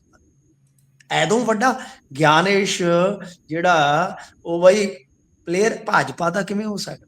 ਉਹ ਸਾਰੀਆਂ ਚੀਜ਼ਾਂ ਆਪਣੀ ਜਗ੍ਹਾ ਨੇ, ਉਹ ਰਹਿਣਗੀਆਂ। ਅੱਛਾ, ਹੁਣ EVM ਦਾ ਰੋਣਾ ਖਤਮ ਹੋ ਗਿਆ ਘੱਟੋ ਘੱਟ, ਕਿਉਂਕਿ ਖੇਡ ਹੁਣ ਵੋਟਰ ਸੂਚੀਆਂ ਦੀ ਜ਼ਰੂਰ ਆ। ਭਾਈ ਗੱਲ ਇਹ ਆ ਕਿ ਜਾਂ ਤਾਂ ਹੁਣ ਆਰ ਖੇਡੋ ਜਾਂ ਪਾਰ ਖੇਡੋ। ਹੁਣ ਤਾਂ ਜੇ ਤਾਂ ਤੁਸੀਂ ਇਹ ਕਹਿਣਾ ਕਿ ਵੋਟ ਚੋਰੀ ਹੋ ਗਿਆ, ਫਲਾਹ ਹੋ ਗਿਆ, ਟਮਕਾ ਹੋ ਗਿਆ, ਤਾਂ ਮੈਦਾਨ ਚ ਆ ਜਾਓ। ਹੁਣ ਫਿਰ ਵੋਟਾਂ ਚ ਖੜਨ ਦਾ ਤੇ ਲੜਨ ਦਾ ਕੋਈ ਤੁੱਕ ਹੀ ਹੈ ਨਹੀਂ ਜੀ। ਨਾ ਤੁਹਾਡੀ ਚੋਣ ਕਮਿਸ਼ਨ ਨੇ ਸੁਣਨੀ ਆ, ਨਾ ਸੁਪਰੀਮ ਕੋਰਟ ਨੇ। ਤਾਂ ਤੁਹਾਡੇ ਕੋਲ ਇੱਕੋ ਇੱਕ ਹੀਲਾ ਬਚਦਾ ਹੁੰਦਾ ਜੋ ਪਾਰਟੀਆਂ ਕਰਦੀਆਂ, ਕਰਕੇ ਦੇਖ ਲਓ ਜੀ। ਪਰ ਜੇ ਤੁਸੀਂ ਹਰ ਗੱਲ ਤੇ ਇਹ ਗੱਲ ਕਹੋ ਕਿ ਸਾਰਾ ਕੁਝ ਹੀਰਾ ਫੇਰੀ ਨਾਲ ਹੋ ਗਿਆ, ਨਹੀਂ ਸਾਹਿਬ। ਤੇਜਸਵੀ ਨੇ ਅੱਛੀ ਖਾਸੀ ਵੋਟ ਖਿੱਚੀ ਹੈ। ਵੋਟ ਮੇਰੇ ਖਿਆਲ ਦੇ ਨਾਲ ਸਭ ਤੋਂ ਜ਼ਿਆਦਾ ਤੇਜਸਵੀ 4.4 ਤੱਕ ਦਾ ਮੈਂ ਡਾਟਾ ਦੇਖਿਆ ਹੈ ਕਿ ਤੇਜਸਵੀ ਉਸ ਵੇਲੇ ਭਾਰਤੀ ਜਨਤਾ ਪਾਰਟੀ ਤੋਂ ਵੀ ਜ਼ਿਆਦਾ ਵੋਟ ਲੈ ਗਿਆ ਸੀਗਾ, ਪਰ ਸੀਟਾਂ ਭਾਰਤੀ ਜਨਤਾ ਪਾਰਟੀ ਦੀਆਂ ਕਿਤੇ ਜ਼ਿਆਦੀਆਂ ਸੀ। ਠੀਕ ਹੈ ਜੀ, ਭਾਰਤੀ ਜਨਤਾ ਪਾਰਟੀ ਦੀਆਂ ਸੀਟਾਂ ਕਿਤੇ ਜ਼ਿਆਦੀਆਂ ਸਨ ਜੀ, ਤੇ ਉਹਨਾਂ ਦੀਆਂ ਸੀਟਾਂ ਕਿਤੇ ਘੱਟ ਸਨ, ਵੋਟਾਂ ਜ਼ਿਆਦੀਆਂ ਲੈ ਗਏ। ਉਹਦਾ ਕਾਰਨ ਇਹ ਆ ਕਿ ਜਿੱਥੇ ਜਿੱਥੇ ਜ਼ਿਆਦਾ ਵੋਟਾਂ ਕੱਟੀਆਂ ਗਈਆਂ, ਮੁਸਲਮਾਨਾਂ ਦੀਆਂ ਕੱਟੀਆਂ ਗਈਆਂ, ਤਾਂ ਉਹ ਇੱਕੋ ਝਟਕੇ 'ਚ ਇਹਨਾਂ ਦੀਆਂ ਜ਼ਿਆਦਾ ਕੁਝ ਹਲਕਿਆਂ 'ਚ ਕੱਟੀਆਂ ਗਈਆਂ ਤੇ ਇਹ ਪਛੜਦੇ ਗਏ। ਪਰ ਤੁਸੀਂ ਇਹ ਨਹੀਂ ਕਹਿ ਸਕਦੇ ਕਿ ਇਹਨਾਂ ਨੇ ਸਾਰਾ ਕੁਝ ਠੀਕ ਕੀਤਾ। ਰਾਹੁਲ ਗਾਂਧੀ ਆਇਆ ਤੂਫਾਨ ਬਣ ਕੇ ਤੇ ਮੁੜ ਕੇ ਚੁੱਪ ਕਰਕੇ ਬਹਿ ਗਿਆ, ਪਤਾ ਹੀ ਨਹੀਂ ਜੀ। ਠੀਕ ਹੈ ਜੀ, ਆਪੋ ਆਪਣੀਆਂ ਸੂਚੀਆਂ ਜਾਰੀ ਕਰਦੇ ਰਹੇ, ਲੜਦੇ ਰਹੇ ਇੱਕ ਦੂਜੇ ਨਾਲ। ਝਾਰਖੰਡ ਮੁਕਤੀ ਮੋਰਚੇ ਵਾਲਿਆਂ ਨੇ RJD ਦਾ ਇੱਕ ਬੰਦਾ ਖਿਲਾਰ ਕੇ ਜਿਤਾਇਆ ਝਾਰਖੰਡ 'ਚ, ਸਰ ਉਹਨੂੰ ਮੰਤਰੀ ਬਣਾਇਆ। ਜਦ ਉਹਨਾਂ ਨੇ ਅਲਾਈਅੰਸ 'ਚ ਆਉਣਾ ਚਾਹਿਆ, ਇਹਨਾਂ ਨੇ ਦਰਵਾਜ਼ੇ ਭੇੜ ਲਏ। ਤੇਜਸਵੀ ਨੇ ਆਖਿਆ ਮੈਂ ਤਾਂ ਨਹੀਂ ਬਣ ਦਿੰਦਾ। ਸਰ ਉਹਨੇ ਆਖਿਆ ਕੋਈ ਗੱਲ ਨਹੀਂ, ਅਸੀਂ ਚਲੋ ਤੁਹਾਡੇ ਵਾਂਗੂ ਨਹੀਂ ਕਰਦੇ, ਪਰ ਅਸੀਂ ਪ੍ਰਚਾਰ ਨਹੀਂ ਕਰਾਂਗੇ। ਆਦਿਵਾਸੀ ਇਲਾਕਿਆਂ 'ਚ ਫਰਕ ਪਿਆ ਜੀ। OBC ਨੂੰ ਤੁਸੀਂ ਗੱਠਜੋੜ 'ਚ ਕਿਉਂ ਨਹੀਂ ਲੈ ਸਕਦੇ ਬਈ? ਤੁਹਾਨੂੰ ਕੀ ਪ੍ਰੋਬਲਮ ਹੈ? ਹਾਲਾਂਕਿ ਸੈਕੂਲਰ ਮੈਂ ਨਹੀਂ ਮੰਨਦਾ ਵੀ OBC ਸੈਕੂਲਰ ਹੈ। ਕੋਈ ਵੀ ਬੰਦਾ ਜਿਹੜਾ ਇੱਕ ਧਰਮ ਦੀ, ਮਜ਼ਹਬ ਦੀ ਮੁਤੱਸਬੀ ਕੋਈ ਗੱਲ ਕਰਦਾ ਹੈ, ਉਹ ਸੈਕੂਲਰ ਹੋ ਹੀ ਨਹੀਂ ਸਕਦਾ। ਸੈਕੂਲਰ ਸ਼ਬਦ ਜਿਹੜਾ ਹੈ ਉਹਦੀ ਵਿਆਖਿਆ ਦੇ ਹਿਸਾਬ ਨਾਲ, ਪਰ ਫਿਰ ਵੀ ਉਹ ਘੱਟੋ ਘੱਟ ਤੁਹਾਡੇ ਬਈ ਹਿਸਾਬ ਕਿਤਾਬ ਦੇ ਵਿੱਚ ਫਿੱਟ ਬੈਠਦਾ ਜੀ। OBC ਨਾਲ ਤੁਹਾਨੂੰ ਪ੍ਰੋਬਲਮ ਨਹੀਂ ਹੋਣੀ ਚਾਹੀਦੀ। ਉਹਨੇ ਬਹੁਤ ਨੁਕਸਾਨ ਕੀਤਾ ਸਰ ਇਹਨਾਂ ਦਾ। ਮੈਨੂੰ ਲੱਗਦਾ ਮੋਟੇ ਤੌਰ ਤੇ 5-4 ਜੇ ਜਿੱਤੀਆਂ ਤੇ ਘੱਟੋ ਘੱਟ 10-15 ਸੀਟਾਂ ਤੇ ਉਹ ਹਰਾ ਗਿਆ ਹੋਵੇਗਾ ਇਹਨਾਂ ਨੂੰ। ਸੀਮਾਂਚਲ 'ਚ ਉਹਦਾ ਚੰਗਾ ਅਸਰ ਹੈ। ਤਾਂ ਕਹਿਣ ਦਾ ਮਤਲਬ ਹੈ ਕਿ ਇਹਨਾਂ ਨੇ ਬਹੁਤ ਗਲਤੀਆਂ ਕੀਤੀਆਂ ਨੇ ਸਾਹਿਬ। ਹੁਣ ਜੇ ਤੁਸੀਂ ਦੇਖੋ ਕਿ ਕਾਂਗਰਸ ਦੇ ਪ੍ਰਧਾਨ, ਉਹਨਾਂ ਦੇ ਵਿੱਚ ਐਨਰਜੀ ਨਹੀਂ ਬਚੀ। ਬਾਕੀ ਉਹ ਬੰਦੇ ਬਹੁਤ ਵਧੀਆ ਨੇ, ਖੜਗੇ ਸਾਹਿਬ, ਪਰ ਉਹਨਾਂ ਦੀ ਉਮਰ ਦੇਖੋ ਨਾ ਜੀ। ਹੁਣ ਸਾਰਾ ਕੁਝ ਕਰ ਰਾਹੁਲ ਗਾਂਧੀ ਰਹੇ ਆ, ਨਾ ਉਹਨਾਂ ਦਾ ਪ੍ਰਧਾਨ ਦੇ ਤੌਰ ਤੇ। ਮਤਲਬ ਕਿ ਇਹ ਨਹੀਂ ਹੈ ਕਿ ਗੱਠਜੋੜ। ਹੁਣ ਤੁਸੀਂ ਇੱਕ ਚੀਜ਼ ਹੋਰ ਵੇਖੋ ਕਿ ਗੱਲ ਇਹ ਹੈ ਕਿ ਅਖਿਲੇਸ਼ ਨੇ UP 'ਚ ਕਿੱਡਾ ਵੱਡਾ ਦਿਲ ਦਿਖਾਇਆ ਸੀ। एडा वड्डा दिल दिखाया, कांग्रेस नूं मतलब कि मन चाहिए सीटां भी दित्तियां, दिलों लड़िया ते सब तो वड्डी पार्टी बन के उभरिया। पर इत्थे तेजस्वी होरी एक संकीर्ण जी सोच रखते भी असीं किते छोटे ना हो जाइए। तो इस जी करके वड्डा दिल दिखाउणा पैंदा, जिवें अखिलेश ने दिखाया सी। पर अखिलेश नूं मेरे ख्याल दे नाल उन्ना नहीं मिलिया इस गठजोड़ च जिन्ना मिलना चाहिदा सी। सो मैं इस गल दे नाल भी सहमत नहीं है कि इस गठजोड़ ने कोई गलती बई बिल्कुल नहीं कीती, इन्हां नाल ते धक्का होया, नहीं। इस गठजोड़ च भी बहुत कमियां सी। मैं जिवें कहना जी कि इलैक्शन कमिशन ऑफ इंडिया च भी कमियां ने, जां इस बई चाणक्य नीति जिहड़ी चलदी आ ਇਹਦੇ 'ਚ ਤੇ ਹੈ ਹੀ ਸਾਰਾ ਕੁਝ, ਤੁਹਾਨੂੰ ਪਤਾ ਹੀ ਆ। ਪਰ ਇਹ ਨਹੀਂ ਹੈ ਕਿ ਤੁਸੀਂ ਇਹ ਕਹਿ ਦਿਓ ਕਿ ਇਸ ਗੱਠਜੋੜ ਨੇ ਤਾਂ ਬਿਲਕੁਲ ਜੀ ਮਤਲਬ ਕਿ 101% ਸਭ ਕੁਝ ਸ਼ੁੱਧ ਕੀਤਾ, ਨਹੀਂ। ਇਹਨਾਂ ਨੇ ਵੀ ਬਹੁਤ ਗਲਤੀਆਂ ਕੀਤੀਆਂ, ਬਹੁਤ ਮੌਕੇ ਦਿੱਤੇ ਆ ਵੀ ਉਹ ਯੋਜਨਾਵਾਂ ਲੈ ਰਹੇ ਸੀ 10,000 ਜੀ ਵਾਲੀ ਜਾਂ ਇੰਨੇ ਹਜ਼ਾਰ ਕਰੋੜ ਦੀਆਂ ਪਰਿਯੋਜਨਾਵਾਂ, ਤਾਂ ਤੁਸੀਂ ਉਹਦੀ ਕੱਟ ਨਹੀਂ ਕਰ ਸਕੇ। ਨੀਤੀਸ਼ ਦਿਨਾਂ ਦੇ ਵਿੱਚ ਬਦਲ ਗਿਆ। ਅੱਛਾ, ਹੁਣ ਜਾਂਦੇ ਜਾਂਦੇ ਕਿਉਂਕਿ ਅੱਜ ਵਿਸ਼ਲੇਸ਼ਣ ਇਲੈਕਸ਼ਨ ਤੇ ਕੇਂਦਰਿਤ ਰਿਹਾ ਹੈ, ਮੈਂ ਇੱਕ ਜੀ ਚੀਜ਼ ਤੁਹਾਨੂੰ ਹੋਰ ਨਵੀਂ ਦੱਸ ਦਿੰਦਾ ਕਿ ਨਤੀਜਾ ਆ ਗਿਆ ਹੈ। ਮੈਂ ਇਹਦੇ ਜੀ ਤੋਂ ਅੱਗੇ ਵਾਲੀ ਜਿਹੜੀ ਚੀਜ਼ ਦੇਖਦਾ, ਦੋ ਤਿੰਨ ਜੀ ਮੈਂ ਘਟਨਾਵਾਂ ਅੱਜ ਜਿਹੜੀਆਂ ਨੋਟ ਕੀਤੀਆਂ ਨੇ। ਪਹਿਲੀ ਗੱਲ, 1:00 ਤੇ ਜੇਡੀਯੂ ਦੇ ਅਧਿਕਾਰਤ ਐਕਸ ਹੈਂਡਲ ਤੋਂ ਇੱਕ ਪੋਸਟਰ ਪੈਂਦਾ ਹੈ ਜਿਹਦੇ ਚ ਨਿਤਿਸ਼ ਹੱਥ ਜੋੜ ਕੇ ਖਲੋਤੇ ਨੇ ਤੇ ਪਿੱਛੇ ਲਿਖਿਆ ਮਤਲਬ ਕੁਛ भूतकाल ते कुछ मतलब कि भविष्य, ते ये क्या कि नीतीश ही मुख्यमंत्री सी ते नीतीश ही रहणगे, ते अद्धे घंटे बाद वो डिलीट हो जाता है। दूजी घटना मैं जिहड़ी नोट कीती वो ये सी कि मुख्यमंत्री दा जिहड़ा रहायशी ठिकाना है उसनूं नीम फौजी दस्तियां ने घेर रखिया सी। हालांकि ਇਹਦਾ आधार ये दिता गया कि भाई ਜ਼ੈਨਜ਼ੀ ਨੂੰ ਮੈਦਾਨ ਚ ਉਤਰਨ ਦੀ ਅਪੀਲ ਕਰ ਰਹੇ ਸਨ ਜਾਂ ਕੁਛ ਇਦਾਂ ਦਾ ਡਰਾਵਾ ਦੇ ਰਹੇ ਸੀ। ਪਰ ਜੇ ਜ਼ੈਨਜ਼ੀ ਦਾ ਕੋਈ ਡਰ ਸੀ ਤਾਂ ਫਿਰ ਤੇ ਪੂਰੇ ਪਟਨੇ ਚ ਨੀਮ ਫੌਜੀ ਦਸਤੇ ਉਤਰਨੇ ਚਾਹੀਦੇ ਸਨ। ਇਹ ਜਿਹੜਾ ਨਿਤਿਸ਼ ਦਾ ਘਰ ਘੇਰਿਆ ਗਿਆ ਹੈ ਨੀਮ ਫੌਜੀ ਦਸਤਿਆਂ ਵੱਲੋਂ ਪ੍ਰੋਟੈਕਟ ਕਰਨ ਦੇ ਨਾਮ ਤੇ, ਮੇਰੇ ਖਿਆਲ ਦੇ ਨਾਲ ਰਾਜਨੀਤੀ ਇੱਥੇ ਖਤਮ ਨਹੀਂ ਹੋਈ ਇਹਨਾਂ ਨਤੀਜਿਆਂ ਦੇ ਨਾਲ। ਇੱਕ ਅੰਦਰੂਨੀ ਰਾਜਨੀਤੀ ਵੀ ਹੁਣ ਵੇਖਣ ਨੂੰ ਮਿਲੇਗੀ। ਹੋ ਸਕਦਾ ਨਿਤਿਸ਼ ਮੁੱਖ ਮੰਤਰੀ ਬਣਾ ਦਿੱਤੇ ਜਾਣ, ਭਾਜਪਾ ਹੁਣ ਇੱਕ ਐਸੀ ਜਗ੍ਹਾ ਤੇ ਆ ਖਲੋਤੀ ਆ ਜਿੱਥੇ ਉਹ ਖੇਲਾ ਕਰ ਸਕਦੀ ਆ। ਤੇ ਅੱਗੇ ਵੀ ਜੇ ਤੁਸੀਂ ਦੇਖੋਗੇ ਇਹਨਾਂ ਦੇ ਕੁਝ ਐਮਪੀ ਜਿਹੜੇ ਆ ਨਿਤਿਸ਼ ਦੇ, ਉਹ ਅਮਿਤ ਸ਼ਾਹ ਦੀ ਝੋਲੀ ਪੈ ਚੁੱਕੇ ਆ। ਬੇਸ਼ੱਕ ਉਹ ਕਾਗਜ਼ਾਂ ਪੱਤਰਾਂ 'ਚ ਨਿਤਿਸ਼ ਦੇ ਹੋਣ, ਪਰ ਅੰਦਰੋਂ ਖਾਤੇ ਉਹ ਇਹਨਾਂ ਦੇ ਹੋ ਚੁੱਕੇ ਆ। ਹਮ ਦਿਲ ਦੇ ਚੁੱਕੇ ਸਨ। ਜੀ ਉਧਰ ਅੱਜ ਕੌਮੀ ਇਨਸਾਫ ਮੋਰਚਾ ਦਾ ਵੀ ਮਾਰਚ ਸੀ, ਉਹਦਾ ਕੀ ਬਣਿਆ ਜੀ? ਦੇਖੋ ਬੈਰੀਕੇਡਿੰਗ ਹੋ ਗਈ ਸੀਗੀ ਤੇ ਉਸ ਤੋਂ ਬਾਅਦ ਉੱਥੇ ਇਹ ਮੋਰਚਾ ਜਿਹੜਾ ਸੀਗਾ, ਜਿਹੜਾ ਮਾਰਚ ਕਰ ਰਿਹਾ ਸੀਗਾ, ਉਹ ਬੈਠ ਗਿਆ, ਧਰਨਾ ਲਾ ਦਿੱਤਾ ਗਿਆ ਤੇ ਫਿਰ ਬਾਅਦ ਦੇ ਵਿੱਚ ਸਹਿਮਤੀ ਬਣ ਗਈ ਆ। ਸਰਕਾਰ ਨੇ ਗੱਲਬਾਤ ਲਈ ਪ੍ਰਪੋਜ਼ਲ ਭੇਜਿਆ ਤਾਂ ਦਿੱਲੀ ਕੂਚ ਦਾ ਫੈਸਲਾ ਟਲ ਗਿਆ। ਹਰਿਆਣਾ ਪੁਲਿਸ ਨੇ ਇਹਨਾਂ ਨੂੰ ਰੋਕਿਆ ਸੀਗਾ। ਇਹ ਤੇ ਗੱਲ ਸਾਫ਼ ਹੈ ਨਾ, ਸਪਸ਼ਟ ਆ, ਅੱਗੇ ਵੀ ਆਪਾਂ ਕਰਦੇ ਹੁੰਦੇ ਆ। ਤਾਂ ਕਿਸੇ ਵੀ ਹਾਲਤ ਦੇ ਵਿੱਚ ਕਿਸੇ ਵੀ ਮਾਰਚ ਨੂੰ ਇਹ ਹਰਿਆਣੇ ਚੋਂ ਲੰਘਣ ਦੀ ਇਜਾਜ਼ਤ ਕਤਈ ਦੇਣਗੇ ਨਹੀਂ, ਚਾਹੇ ਕੋਈ ਵੀ ਆ। ਪਰ ਇਹਦੇ ਵਿੱਚ ਹੁਣ ਮਤਲਬ ਕਿ ਕੇਂਦਰ ਸਰਕਾਰ ਤੋਂ ਜਿਹੜੇ ਡਾਇਰੈਕਟਰ ਆਏ ਆ ਕੋਈ, ਉਹਨਾਂ ਦੇ ਨਾਲ ਬੈਠਕ ਹੋ ਗਈ। ਜਿਹੜੇ ਗੁਰਸ਼ਰਨ ਸਿੰਘ ਆ ਉਹਨਾਂ ਨੇ ਮੀਡੀਆ ਦੇ ਨਾਲ ਗੱਲਬਾਤ ਕਰਦਿਆਂ ਇਸ ਗੱਲ ਦੀ ਪੁਸ਼ਟੀ ਕੀਤੀ ਕਿ ਅਸੀਂ ਆਪਣਾ ਮੈਮੋਰੰਡਮ ਉਹਨਾਂ ਨੂੰ ਸੌਂਪ ਦਿੱਤਾ ਤੇ ਉਹਨਾਂ ਵੱਲੋਂ ਭਰੋਸਾ ਦਿੱਤਾ ਗਿਆ ਕਿ ਇਹ ਦਿੱਲੀ ਜਾ ਕੇ ਮਹਿਕਮੇ ਦੇ ਮੰਤਰੀ ਤੱਕ ਉਹਨਾਂ ਦੀ ਗੱਲ ਪਹੁੰਚਾ ਦੇਣਗੇ ਤੇ ਜਲਦੀ ਇਸ ਗੱਲ ਦਾ ਹੱਲ ਨਿਕਲੂਗਾ। ਤਾਂ ਮਤਲਬ ਕਿ ਮੰਨ ਗਏ ਨੇ। ਪਰ ਜੇ ਭਰੋਸੇ ਦੀ ਗੱਲ ਹੈ ਤਾਂ ਫਿਰ ਤੇ ਪੀਯੂ ਵਾਲੇ ਮੋਰਚੇ ਨੂੰ ਵੀ ਭਰੋਸਾ ਇਹਨਾਂ ਦਾ ਕਰ ਲੈਣਾ ਚਾਹੀਦਾ ਹੈ।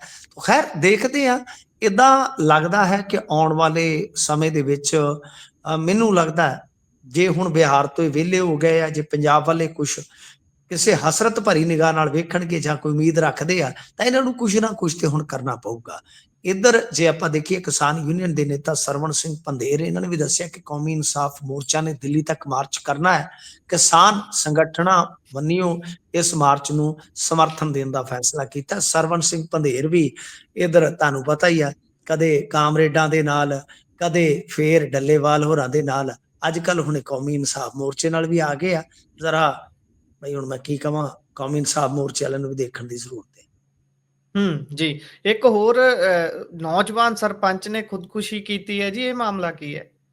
ਦੇਖੋ ਇਹ ਭੋਡੀਪੁਰ ਆ, ਮਤਲਬ ਕਿ ਮੋਗੇ ਦਾ ਪਿੰਡ ਤੇ ਉਹਦੀ ਅਗਾਂਹ ਬਸਤੀ ਆ। ਉਸ ਜੀ, ਬਸਤੀ ਦਾ ਇਹ ਸਰਪੰਚ ਸੀਗਾ, ਇਹਨੇ ਆਪਣੇ ਆਪ ਨੂੰ ਗੋਲੀ ਮਾਰੀ ਆ। ਕਾਰਨ ਕੋਈ ਸਪਸ਼ਟ ਨਹੀਂ ਹੋ ਸਕਿਆ ਤੇ ਬਸ ਇੱਕ ਸਵਾਲੀਆ ਨਿਸ਼ਾਨ ਆ ਕਿ ਆਮ ਆਦਮੀ ਪਾਰਟੀ ਦਾ ਇਹ ਨੌਜਵਾਨ ਸਰਪੰਚ, ਪਹਿਲਾਂ ਵੀ ਤੁਹਾਨੂੰ ਪਤਾ ਨਾ ਗੁਰੂ ਹਰਸਾਏ ਹਲਕੇ 'ਚ ਇੱਕ ਨੌਜਵਾਨ ਸੋਹਣੇ ਸੁਨੱਖੇ ਸਰਪੰਚ ਨੇ ਖੁਦਕੁਸ਼ੀ ਕੀਤੀ ਸੀ ਤੇ ਬੜਾ ਵਿਵਾਦ ਹੋਇਆ ਸੀ। ਬਈ ਕਾਰਨ ਜੀ, ਕੀ ਆ? ਘਰ ਦੇ ਕਹਿੰਦੇ ਕਿ ਮਾਨਸਿਕ ਪਰੇਸ਼ਾਨ ਸੀ ਕੁਝ ਦਿਨਾਂ ਤੋਂ, ਪਰ ਦੱਸਿਆ ਕੁਝ ਨਹੀਂ। ਹੁਣ ਜੀ, ਗੱਲ ਇਹ ਆ ਕਿ ਜੇ ਕੋਈ ਸਰਪੰਚ ਚੁਣਿਆ ਗਿਆ, ਆਮ ਆਦਮੀ ਪਾਰਟੀ ਦਾ ਸਰਪੰਚ ਹੈ, ਉਹਨੂੰ ਕਿਹੜਾ ਦੁੱਖ ਸੀ ਅੰਦਰੋਂ ਅੰਦਰ ਜਿਹੜਾ ਖਾ ਗਿਆ? ਕੀ ਜੀ, ਕੋਈ ਸਮਾਜਿਕ ਦੁੱਖ, ਕੀ ਕੋਈ ਘਰੇਲੂ ਦੁੱਖ, ਜਾਂ ਅੱਜ ਕੱਲ ਇੱਕ ਹੋਰ ਦੁੱਖ ਵੀ ਚੱਲਦਾ ਪ੍ਰਸ਼ਾਸਕੀ ਜਾਂ ਰਾਜਨੀਤਿਕ ਦੁੱਖ। ਜਿਵੇਂ ਹੂੰ, ਗੋਗੀ ਸਾਹਿਬ ਦੇ ਮਾਮਲੇ 'ਚ ਵੀ ਆਪਾਂ ਦੇਖਿਆ ਵੀ ਕਿਤੇ ਨਾ ਕਿਤੇ ਉੱਥੇ ਵੀ ਸ਼ੱਕ ਜਤਾਇਆ ਜਾਂਦਾ ਸੀ, ਕੁਝ ਵਿਰੋਧੀ ਧਿਰਾਂ ਨੇ ਤਾਂ ਸਵਾਲ ਵੀ ਚੁੱਕੇ ਸਨ। ਮੇਰੇ ਖਿਆਲ ਦੇ ਨਾਲ ਇਹਦੀ ਜਾਂਚ ਪੜਤਾਲ ਸਰਕਾਰ ਵੱਲੋਂ ਡੂੰਘਾਈ ਨਾਲ ਕਰਨੀ ਚਾਹੀਦੀ ਹੈ ਕਿ ਇਸ ਸਰਪੰਚ ਤੇ ਕੋਈ ਪ੍ਰਸ਼ਾਸਕੀ ਜਾਂ ਰਾਜਨੀਤਿਕ ਦਬਾਅ ਤੇ ਨਹੀਂ ਸੀ। ਜੀ। ਉਧਰ ਕਹਿੰਦੇ ਵੀ ਖਹਿਰਾ ਦੀਆਂ ਪੋਸਟਾਂ ਚੱਕ ਦਿੱਤੀਆਂ। ਉਹ ਖਹਿਰਾ ਹੀ ਨੂੰ ਚੱਕਣ ਨੂੰ ਫਿਰਦੇ ਆ ਤੇ ਪੋਸਟਾਂ ਹੀ ਹਾਲੇ ਚੱਕੀਆਂ ਨੇ ਉਹਨਾਂ ਨੇ। ਤਾਂ ਗੱਲ ਇਹ ਜੀ, ਆ ਕਿ ਬਈ ਸੁਖਪਾਲ ਸਿੰਘ ਖਹਿਰਾ ਦੀਆਂ ਪੋਸਟ, ਹਾਂ ਠੀਕ ਆ, ਉਹਨਾਂ ਦੇ ਕੁਝ ਸੁਰ ਤਿੱਖੇ ਹੁੰਦੇ, ਤੁਹਾਨੂੰ ਪਤਾ ਹੈ, ਮਾਨ ਸਾਹਿਬ ਪ੍ਰਤੀ ਜਾਂ ਇਹਨਾਂ ਦੀ ਪਾਰਟੀ ਪ੍ਰਤੀ, ਜਾਂ ਖਾਸ ਤੌਰ ਤੇ ਜੇ ਤੁਸੀਂ ਦੇਖੋਗੇ ਪ੍ਰਵਾਸੀ ਵਰਸਸ ਪੰਜਾਬੀ ਵਾਲੇ ਮਾਮਲੇ ਦੇ ਵਿੱਚ ਵੀ ਉਹਨਾਂ ਦੇ ਸੁਰ ਤਿੱਖੇ ਹੁੰਦੇ ਨੇ। ਤਾਂ ਇਹਦਾ ਮਤਲਬ ਇਹ ਨਹੀਂ ਹੈ ਕਿ ਜਦੋਂ ਤੱਕ ਕੋਈ ਸਮਾਜ ਲਈ ਖਤਰਾ ਨਹੀਂ ਬਣਦਾ, ਮੈਨੂੰ ਨਹੀਂ ਲੱਗਦਾ ਉਹਦੇ ਕੰਟੈਂਟ ਤੋਂ ਕੋਈ ਡਰਨ ਦੀ ਜ਼ਰੂਰਤ ਹੈ। ਹਾਲਾਂਕਿ ਸਹਿਮਤੀ ਹੂੰ, ਤਾਂ ਮੇਰੀ ਵੀ ਖਹਿਰਾ ਸਾਹਿਬ ਹੋਰਾਂ ਨਾਲ ਕੁਝ ਮੁੱਦਿਆਂ ਤੇ ਹੋ ਸਕਦੀ ਹੈ, ਰਹਿੰਦੀ ਹੈ। ਜੀ, ਉਹ ਤਾਂ ਮੈਂ ਆਪਣੇ ਵਿਚਾਰ ਰੱਖਣ ਵਾਸਤੇ ਆਜ਼ਾਦ ਆ। ਕਈ ਵਾਰ ਆਪਾਂ ਇੱਕ ਟੀਮ ਦੇ ਤੌਰ ਤੇ ਕੰਮ ਕਰਦੇ ਆ, ਸਾਡੇ ਵਿਚਾਰਾਂ ਨਾਲੋਂ ਐਂਕਰ ਦੇ, ਤੁਹਾਡੇ ਹੋਸਟ ਦੇ ਵਿਚਾਰ ਜਿਹੜੇ ਉਹ ਵੱਖਰੇ ਹੁੰਦੇ ਨੇ, ਭਿੰਨ ਹੁੰਦੇ ਨੇ। ਜੀ, ਜੀ, ਅਸੀਂ ਇੱਕ ਦੂਜੇ ਨੂੰ ਦਲੀਲ ਦੇ ਸਕਦੇ ਹਾਂ। ਇਹ ਥੋੜੀ ਕਹਾਂਗੇ ਅਸੀਂ ਆਪਦੀ ਐਡੀਟਿੰਗ ਟੀਮ ਨੂੰ ਕਿ ਉਹਦੀ ਗੱਲ ਵਿੱਚੋਂ ਰੇਜ਼ ਕਰਦੇ, ਉਹਦੀ ਗੱਲ ਵਿੱਚੋਂ ਕੱਟ ਦੇ, ਨਹੀਂ। ਜੀ, ਜੀ, ਤਾਂ ਮਤਲਬ ਕਿ ਇਹੀ ਸੰਵਾਦ ਹੁੰਦਾ ਹੈ, ਇਹੀ ਸੰਵਾਦ ਦਾ ਸਵਾਦ ਹੁੰਦਾ ਹੈ। ਤਾਂ ਗੱਲ ਇਹ ਹੈ ਕਿ ਜੇ ਤੇ ਕੋਈ ਸਪੈਸੀਫਿਕ, ਮੰਨ ਲਓ ਕੋਈ ਇਸ ਤਰ੍ਹਾਂ ਦਾ ਕੋਈ ਕੰਟੈਂਟ ਹੈਗਾ ਹੈ ਜਿਹੜਾ ਕੋਈ ਹਿੰਸਾ ਨੂੰ ਉਕਸਾਉਂਦਾ ਹੈ ਜਾਂ ਭਾਈਚਾਰਿਆਂ ਦੇ ਵਿੱਚ ਕੋਈ ਦਵੈਸ਼ ਪੈਦਾ ਕਰਦਾ ਹੈ, ਠੀਕ ਹੈ, ਉਹਨੂੰ ਰਿਪੋਰਟ ਕਰਕੇ ਹਟਾਇਆ ਜਾ ਸਕਦਾ ਹੈ। ਪਰ ਜੇ ਜੀ, ਤੁਸੀਂ ਉਹਦੀ ਆੜ ਦੇ ਵਿੱਚ ਕੋਈ ਐਸਾ ਕੰਟੈਂਟ ਹੈ ਹੀ ਨਹੀਂ, ਕਿਉਂਕਿ ਸੁਖਪਾਲ ਖਹਿਰਾ ਇਹਨਾਂ ਦੀਆਂ ਗੱਡੀਆਂ ਵਾਲੇ ਮਾਮਲੇ ਦੇ ਵਿੱਚ ਇਹਨਾਂ ਨੂੰ ਬਹੁਤ ਕਸੂਤਾ ਫਸਾ ਚੁੱਕੇ ਆ। ਤਾਂ ਇਸ ਹੂੰ, ਕਰਕੇ ਮੈਨੂੰ ਲੱਗਦਾ ਹੈ ਕਿ ਜੇ ਕੋਈ ਇੱਕ ਅੱਧ, ਚਲੋ ਕਿਸੇ ਪੋਸਟ ਤੇ ਕੋਈ ਇਤਰਾਜ਼ ਹੈ, ਉਹਨੂੰ ਹਟਾਇਆ ਜਾ ਸਕਦਾ ਹੈ, ਉਹਦੇ 'ਚ ਕੋਈ ਸ਼ੱਕ ਨਹੀਂ ਹੈ। ਉਹ ਤੇ ਮੈਂ ਵੀ ਕਹਿਣਾ ਕਿ ਬਾਈ ਹੁਣ ਜੀ, ਬਹੁਤ ਥਾਵਾਂ ਤੇ ਤੁਹਾਨੂੰ ਪਤਾ ਸਾਡੇ ਵਰਗਿਆਂ ਨੂੰ ਗਾਲਾਂ ਕੱਢੀਆਂ ਜਾਂਦੀਆਂ, ਉਹ ਤਾਂ ਅਸੀਂ ਵੀ ਕਹਿੰਦੇ ਕਿ ਯਾਰ ਇਹਨਾਂ ਚੀਜ਼ਾਂ ਨੂੰ ਬੰਦ ਕੀਤਾ ਜਾਣਾ ਚਾਹੀਦਾ, ਹਟਾਇਆ ਜਾਣਾ ਚਾਹੀਦਾ। ਬਟ ਚਲੋ ਹੂੰ, ਕੋਈ ਗੱਲ ਨਹੀਂ ਹੈ। ਤਾਂ ਇਹ ਆ ਕਿ ਜਦੋਂ ਤੱਕ ਕੋਈ ਹਿੰਸਾ ਲਈ ਨਹੀਂ ਉਕਸਾ ਰਿਹਾ, ਜਦੋਂ ਤੱਕ ਕੋਈ ਇਹ ਸਿੱਧੇ ਤੌਰ ਤੇ ਦੋ ਭਾਈਚਾਰਿਆਂ ਦੇ ਵਿੱਚ ਪਾਟਕ ਨਹੀਂ ਪਾ ਰਿਹਾ, ਜੇ ਖਹਿਰਾ ਸਾਹਿਬ ਕੋਈ ਗੱਲ ਕਰਦੇ ਆ, ਆਲੋਚਨਾ ਕਰਦੇ ਆ ਜਾਂ ਪ੍ਰਵਾਸੀਆਂ ਦੇ ਮੁੱਦੇ ਤੇ ਆਪਣੀ ਗੱਲ ਰੱਖਦੇ ਆ, ਬਾਈ ਨਹੀਂ ਸਾਡੀ ਡੈਮੋਗ੍ਰਾਫੀ ਚੇਂਜ ਹੋ ਰਹੀ ਹੈ ਜਾਂ ਸਾਡੀ ਲੈਂਡ ਜਿਹੜੀ ਆ ਉਹ ਮੱਲੀ ਜਾ ਰਹੀ ਆ, ਤਾਂ ਮੇਰੇ ਖਿਆਲ ਦੇ ਨਾਲ ਇਹਨਾਂ ਵਿਚਾਰਾਂ ਵਾਸਤੇ ਤੇ ਸਪੇਸ ਰਹਿਣਾ ਚਾਹੀਦਾ। ਪਰ ਤੁਹਾਨੂੰ ਹੂੰ, ਪਤਾ ਹੈ ਫੇਸਬੁੱਕ ਦਾ ਅੱਜ ਕੱਲ ਕੀ ਹਾਲ ਆ, ਇੰਸਟਾ ਉਹਨਾਂ ਕੋਲ ਆ, ਜਿਹੜੀ ਆ ਇੱਕ ਆਪਾਂ ਮੈਸੇਜਿੰਗ ਵਾਸਤੇ ਵਰਤਦੇ WhatsApp, ਉਹ ਉਹਨਾਂ ਜੀ, ਕੋਲ ਆ। ਤੋ ਬਿਲਕੁਲ ਜੁਕਰਪੁਰਗ ਤੇ ਇਹ ਇਹਨਾਂ ਦੇ ਥੱਲੇ ਲੱਗਾ ਪਿਆ ਬਿਲਕੁਲ ਮੋਦੀ ਹੋਰਾਂ ਦੇ। ਤੇ ਮੋਦੀ ਹੋਰਾਂ ਹੂੰ, ਦਾ ਕੰਮ ਕੀ ਆ ਕਿ ਉਹ ਸਟੇਟਾਂ ਜਿਵੇਂ ਭੇਜ ਦਿੰਦੀਆਂ, ਉਹਨਾਂ ਵੈਰੀਫਾਈ ਕਰਦੇ, ਨਾ ਲੈਣਾ ਨਾ ਦੇਣਾ, ਚੱਕ ਦਿੰਦੇ ਆ, ਨਾਲ ਦੀ ਨਾਲ ਕਹਿ ਦਿੰਦੇ ਫੇਸਬੁੱਕ ਨੂੰ ਚੱਕ ਦੇ ਬੱਲਿਆ ਕੰਮ। ਜੀ, ਕਿਹੜਾ ਕਰੂ ਡਿਬੇਟ ਤੇ ਕਿਹੜਾ ਉੱਥੇ ਸਿਰ ਅੜਾਊ, ਇਹੀ ਕੁਝ ਹੁੰਦਾ ਹੈ। ਇਸੇ ਦੇ ਨਾਲ ਪ੍ਰੋਗਰਾਮ ਦਾ ਸਮਾਂ ਇੱਥੇ ਹੀ ਸਮਾਪਤ ਹੁੰਦਾ ਹੈ। ਤੁਸੀਂ ਜੁੜੇ ਜਾਣਕਾਰੀਆਂ ਸਾਂਝੀਆਂ ਕੀਤੀਆਂ, ਬਹੁਤ-ਬਹੁਤ ਧੰਨਵਾਦ ਜੀ।